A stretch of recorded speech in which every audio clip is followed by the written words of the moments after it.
What is recycled pain? I'm speaking specifically about pain in relationships where I'm going to use I statements, but you can apply this to yourself, to anyone, where I feel this pull towards a person, this inexplicable pull towards this person that's causing me pain. You can also call it a trauma bond, which is seeking comfort or attachment from someone who is not meeting that need, is actually hurting you by ignoring you, neglecting you, or abusing you.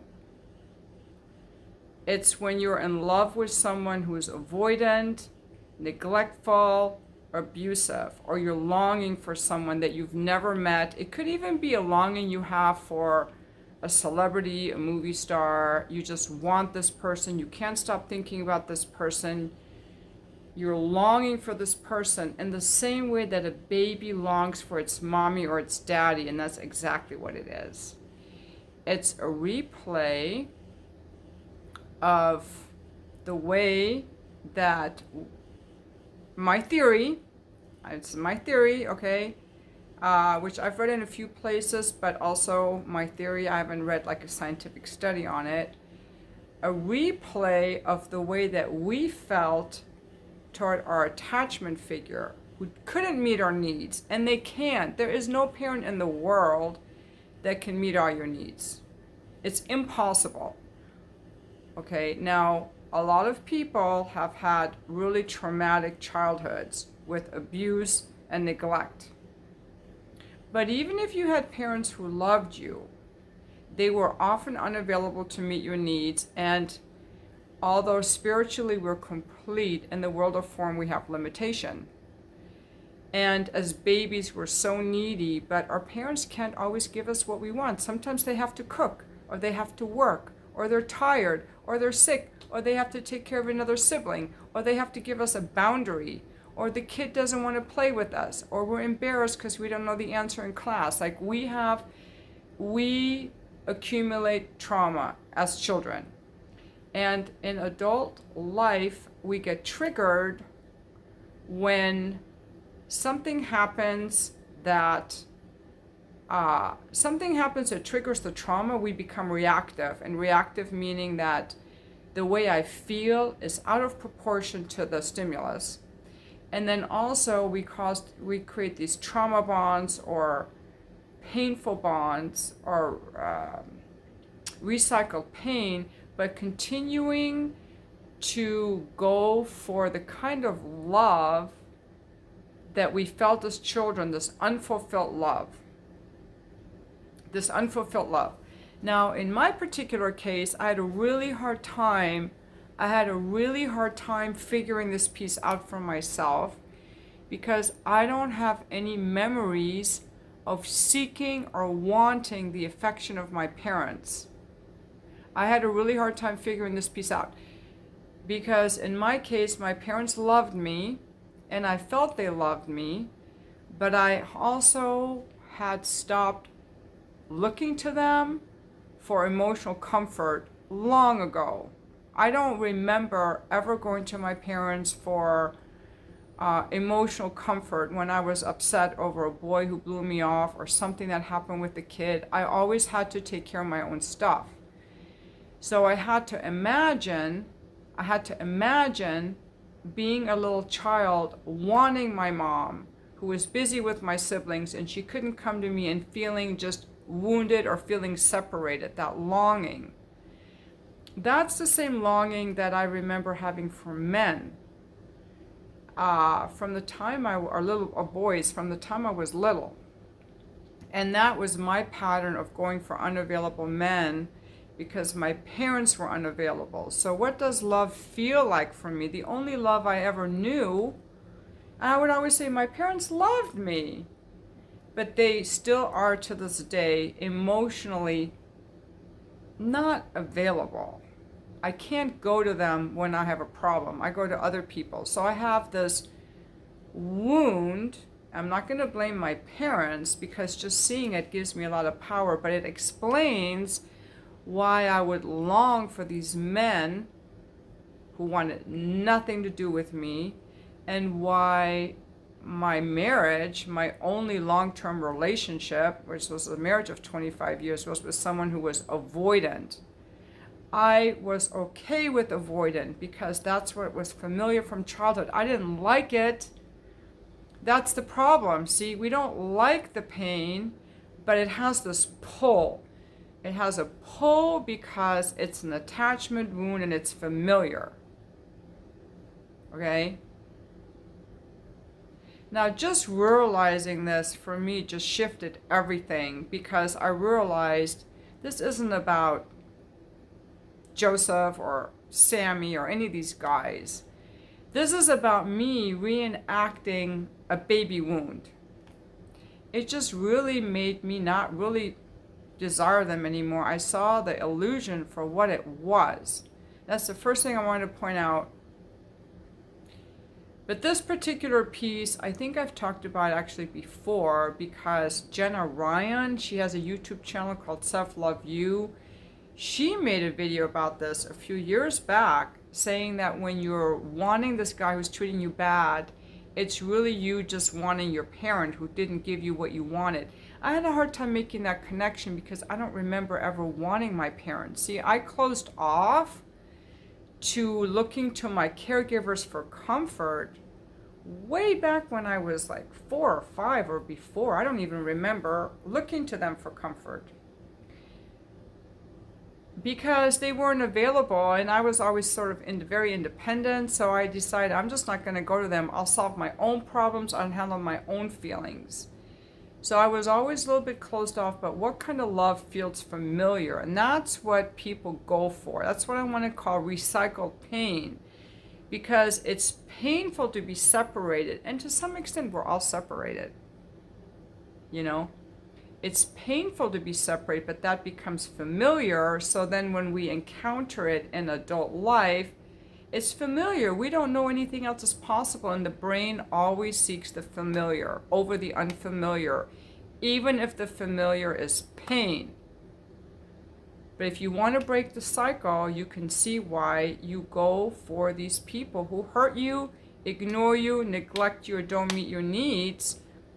And also there is a learned pattern of behavior from childhood. Like, it's not okay for me to show these parts of myself or to demand this kind of treatment because it's unwelcome. So then your whole brain and your way of behaving starts to line up with, these parts of me aren't welcome, these are the parts of me I shouldn't show, these are the parts of me that are weak.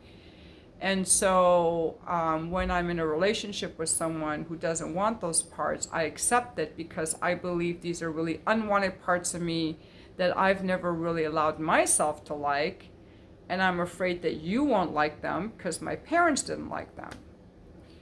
Recycle pain. I also want to talk about triggers. It's related to the same thing. I got super triggered the other day for something. When I get triggered, it's over. It's really rare for me to get triggered with someone that I'm actually interacting with. It usually is the way that someone texts me, a guy I don't know texting me. That's what triggers me. But the point is, it's a silly thing. I'm safe. Just like sometimes I get triggered when someone parks in my parking spot. Like, I'm not in danger, but internally I feel like I'm in danger. So the other day, a guy who had no business texting me late at night, it was someone I'd had a business conversation with. He had asked for my number. I didn't want to give it to him. I gave him the number. And late at night, he texted me, "How was your day?" Which was inappropriate. I could have just emailed him back in the morning and told him I'm not interested in texting him. But I got super triggered. I got really reactive. How dare he, how dare he, blah, blah, blah. And so that's an example of being triggered. Getting really mad at a situation that doesn't warrant anger. And different people get triggered over different things. Like, I do not get triggered when people cut in front of me when they're driving. I just let them in. I mean, sometimes I'm a little annoyed, but it's not a big deal. I let people in. Everyone gets triggered over different things, but again, a trigger a triggering situation also happens because this event reminds me of something from my childhood that I haven't fully processed.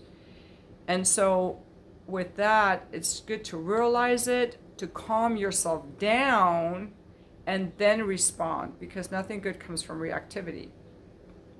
Because we early in our childhood, early in life, like, we just collect trauma and scars of different amounts.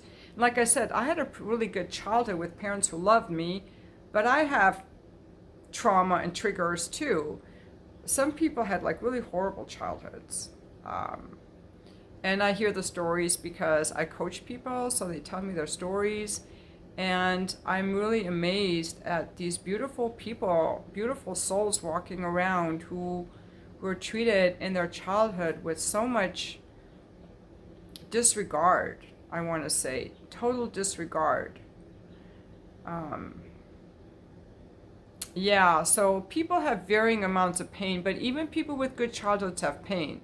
That's what I call recycled pain. So the key to dealing with all of this is whenever you have like this, whenever you have a strong emotional response, like craving someone who doesn't treat you well, or getting super angry when there is really no need to, like you're safe, but you feel like you're in danger just from the way someone's driving or the way someone's speaking to you, those are all wounds that are being activated.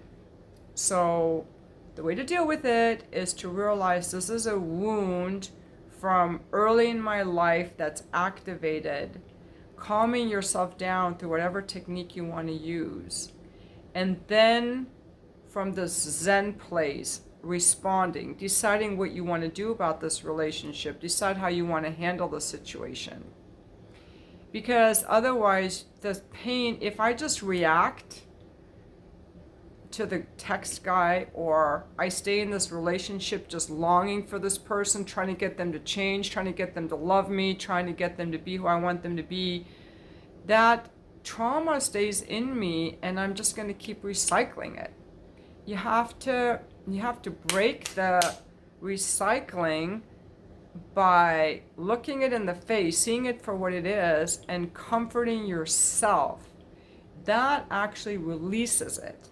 I do this thing with my coaching clients. Those of you who've scheduled your free coaching calls know in the first session, I always have people be with some pain in their body to release it, because everybody's had some intense pain. I didn't realize what mine was this separation, this longing of wanting to be held by my parents who were unavailable. So I was always longing for these men to hold me. So that's my pain I'm going to be with after I finish this video.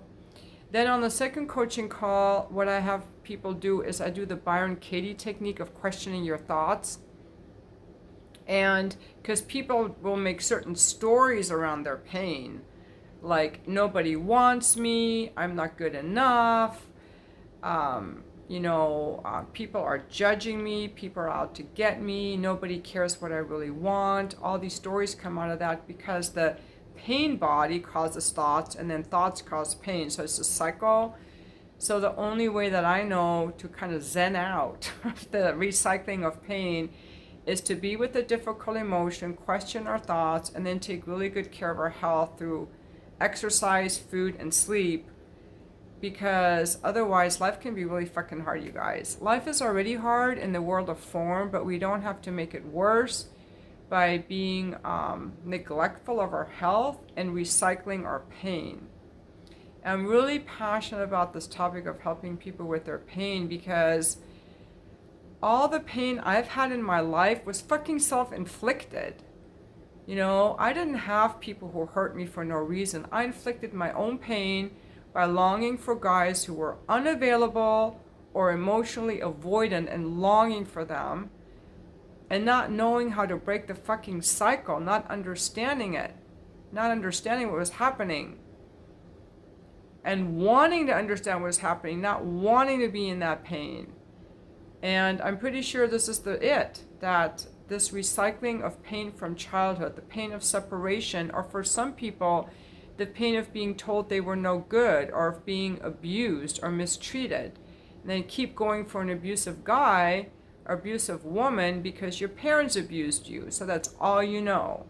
And I will also say that if you feel like this in love sudden feeling for someone, it's probably a trauma bond.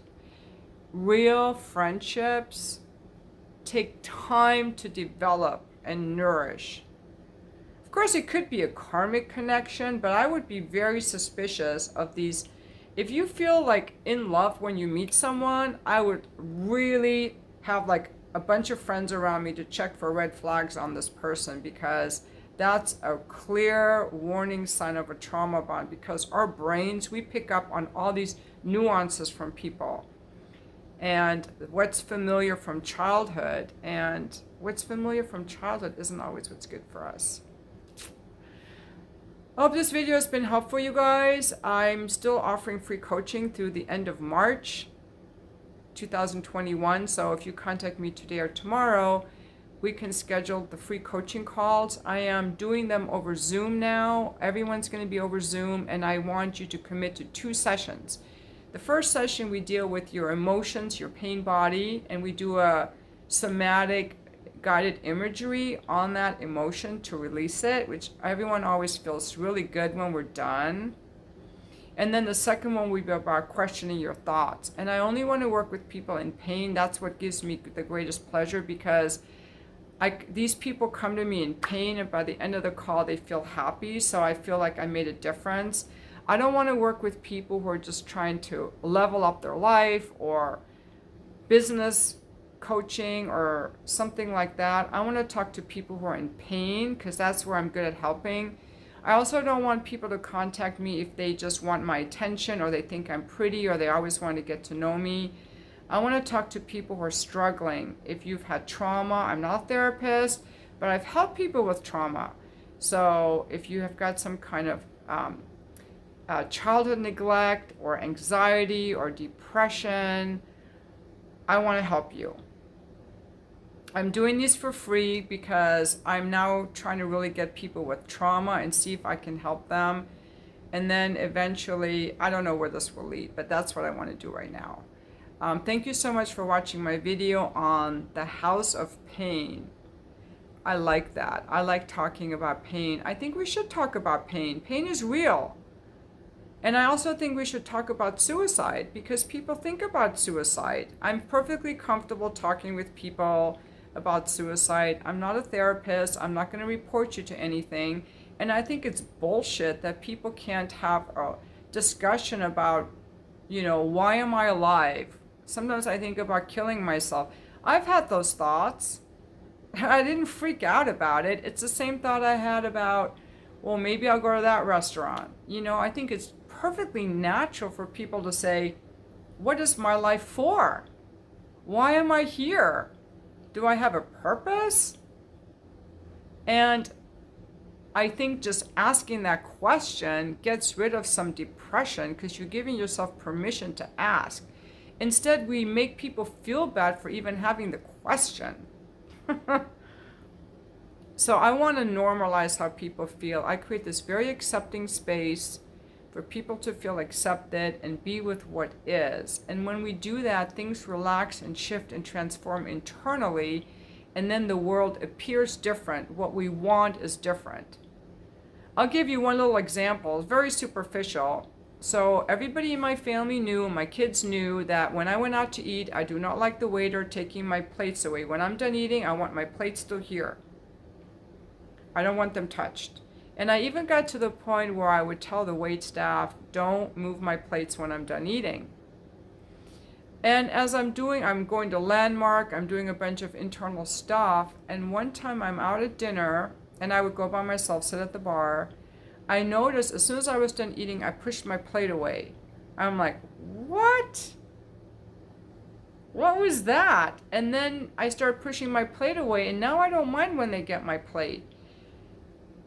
Now, this habit I had of wanting to hoard my empty plate was very strange. It made no sense. I didn't consciously try to change it, but as I changed internally, I no longer wanted to keep that for comfort. Also, I think, I'm not for sure yet, but every guy I've liked has been emotionally unavailable or avoidant. Every single one. Every single one. Last October, go back to the beginning of the videos on this channel that I started in September, this YouTube channel. I liked this guy in October, and he was avoidant and he was unavailable and he had this hook in me.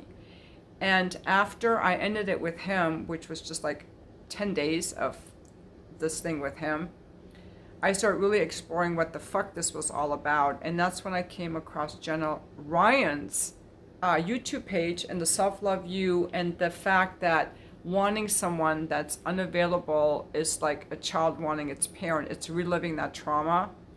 I did a bunch of self-love stuff. I got the inner child workbook. I made those dating checklists. If you go in the description of this video, you can download them, of red flags to look for. I'm never again gonna go for unavailable men. I've done this my whole fucking life. And the last 3 dating prospects I've had, 2 gentlemen in their 20s, a gentleman in his early 50s. The last 3 dating prospects I've had since this guy in October have not been unavailable. They have been available. So I think I broke the cycle. I'm not dating anyone, but I broke the cycle. And with 2 of them, I ended it on a very friendly terms. The last guy who texted me, "How was your day?" He gaslit me. That was a different experience. So I learned something about gaslighting, but he wasn't unavailable. He was a different flavor. So I'm constantly learning, but what I'm trying to tell you is when I change my internal state of what I want, what I will accept, and what I see, what attracts me out here looks different. I'm no longer attracted. I think, I don't know yet, I'm not going to guarantee it yet, but so far, I don't think I'm attracted anymore to men who are unavailable. I think they've lost that hook because the glass has been shattered and I see it for what it is. Those are just a couple examples. I'm really working on my triggers. The triggers are hard because Eckhart Tolle explains you get triggered, you become the trigger. Like, we identify with our thoughts and our emotions, and so it's about taking a step back and observing, okay, who is the one having the thoughts? Who is the one having the emotion? And separating yourself and not believing every thought you have. Don't believe every thought you have, because your thoughts are just recycled from yesterday and yesterday and yesterday, and they're probably thoughts that your parents planted in your head. So what thoughts do you want instead? And a lot of emotions are just reactivity, going way back to childhood too, some kind of reactivity. So it's just to be aware of that and decide how do I want to feel? I don't have to act on my emotions. I can just be with them, let them pass through me, and make my choices based more on a calm state rather than on this reactive state. I hope this video has been helpful. Thank you so much for watching. My name is SchahrzadMorgan, signing off.